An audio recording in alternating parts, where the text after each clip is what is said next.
देख रहे हैं 4 PM यूपी और मैं हूं आपके साथ निधि मिश्रा। जैसा कि आप जान रहे हैं कि विधान परिषद के जो चुनाव हैं वो संपन्न हो चुके हैं, वोटिंग पूरी हो चुकी है और ऐसे में भारतीय जनता पार्टी के जो नेता हैं, जो सांसद हैं, जो मंत्री हैं, वो खूब सुर्खियां बटोर रहे हैं और उन सुर्खियों में नंबर 1 पर रहे हैं सुर्खियां बटोरने में गोरखपुर के सांसद रवि किशन, जिनकी फ्लाइट लेट हो गई थी, 2 मिनट के लिए देरी हो गई। उसमें मुख्यमंत्री योगी आदित्यनाथ के साथ वोटिंग देनी थी, लेकिन जनाब दौड़ते हुए नजर आए। तस्वीरें आपको दिखाते हैं। एक्सरसाइज कर रहे हैं क्या? महाराज जी कहाँ? तो एक तस्वीर हमने आपको दिखा दी है, अब दूसरी तस्वीर हम आपको दिखाते हैं जिसमें मुख्यमंत्री योगी आदित्यनाथ पूरे एक्शन में नजर आए हैं और ये सारी तस्वीरें रिकॉर्ड हुई हैं।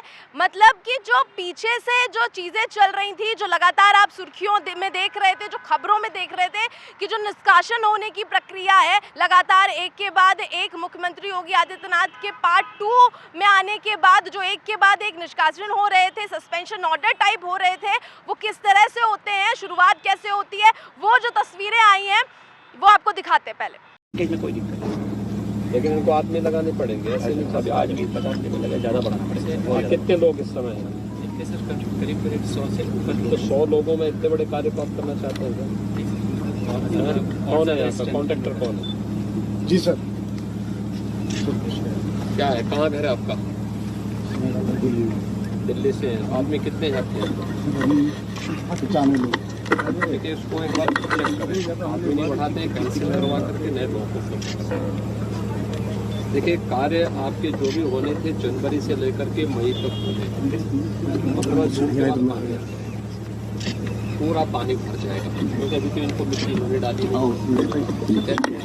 ये जो तस्वीरें हैं वो गोरखपुर के जो महायोगी रहे हैं, गुरु गोरखनाथ विश्वविद्यालय बनने की प्रक्रिया चल रही थी और विश्वविद्यालय यहाँ पर बना है, जिसका अचानक से परीक्षण करने के लिए योगी आदित्यनाथ पहुँच जाते हैं और परीक्षण करने में उनको चीज़ें कुछ समझ में नहीं आती हैं, उसका पूरी तरीके से वो निरीक्षण करते हैं क्या कुछ हो रहा है, क्या कुछ नहीं हो रहा है, क्योंकि गोरखपुर की बात है और गोरखपुर में जो दमखम सबसे ज़्यादा देखा जाता है वो मुख्यमंत्री योगी आदित्यनाथ का ही देखा जाता है। और चुनाव अभी हाल ही में हुए हैं और चुनावों का दौर भी चल रहा है, ऐसे में ये भी देखा गया कि मुख्यमंत्री योगी आदित्यनाथ किस तरह एक्शन में नजर आए। तो ये तस्वीरें जो आप देख रहे हैं, ये तस्वीरें रोचक भी हैं क्योंकि लोग योगी आदित्यनाथ के बारे में जानना भी चाहते थे कि भाई ऐसा क्या है जिससे जो पूरी नौकरशाही है, जो जितनी भी प्रशासनिक जो न्यायपालिका है, किस तरह से वो डरी रहती है मुख्यमंत्री योगी आदित्यनाथ से, ये भी हमने देखा।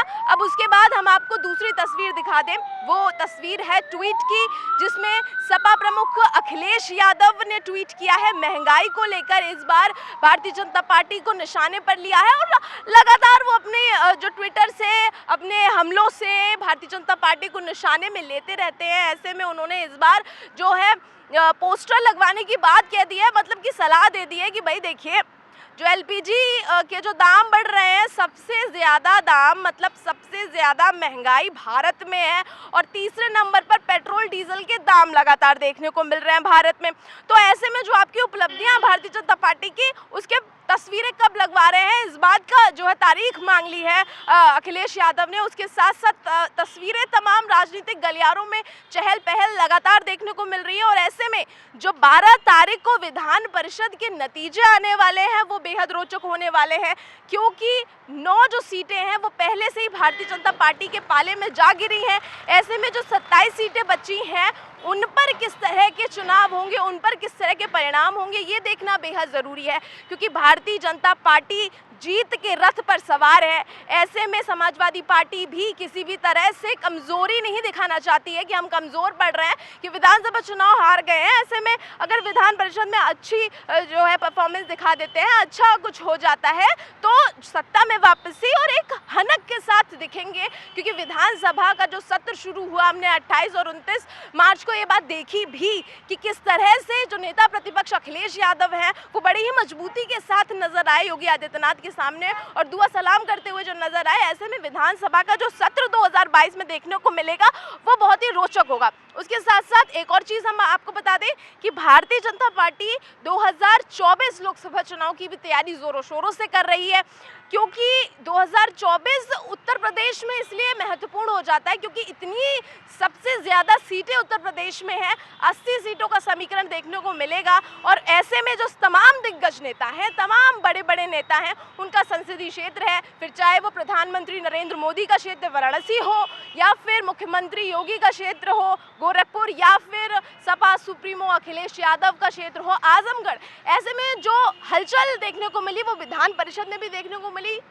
इन सभी सीटों पर ये जो 3 शहर जो हमने आपको गिनाया है वो काफ़ी हॉट सीट रही है विधानसभा में भी, क्योंकि भारतीय जनता पार्टी जो है बनारस में जिस तरह से उन्होंने अपने उम्मीदवार उतारे हैं, समाजवादी पार्टी ने जिस तरह से अपने उम्मीदवार उतारे, उसके साथ साथ एक और त्रिकोणीय मुकाबला देखने को मिला, वो ये कि जो निर्दलीय उम्मीदवार खड़ा हो रहा है वो सेंधमारी कर सकता है, यानी कि जो निर्दलीय उम्मीदवार है वो पेच फंसा सकता है भारतीय जनता पार्टी और समाजवादी पार्टी के बीच में। ऐसे में जो मुकाबला है वो विधान परिषद को लेकर इस समय सबसे ज़्यादा है। आज पूरे दिन सबसे ज़्यादा तस्वीरें चुनावों की, चुनावों में तमाम विधायकों ने अपने जो वोटिंग दी है, तमाम विधायकों ने वोट दे दिए हैं। ऐसे में परिणाम 12 को क्या कुछ होगा, क्या कुछ सुनने में आएगा, क्या कुछ होगा विधान परिषद में, उच्च सदन में कौन सा उम्मीदवार है जो उच्च सदन में जाएगा, विधान परिषद यानी कि एमएलसी बन के जाएगा, ये सब आप देखेंगे सिर्फ और सिर्फ 4 PM पर। मैं निधि मिश्रा, नमस्कार।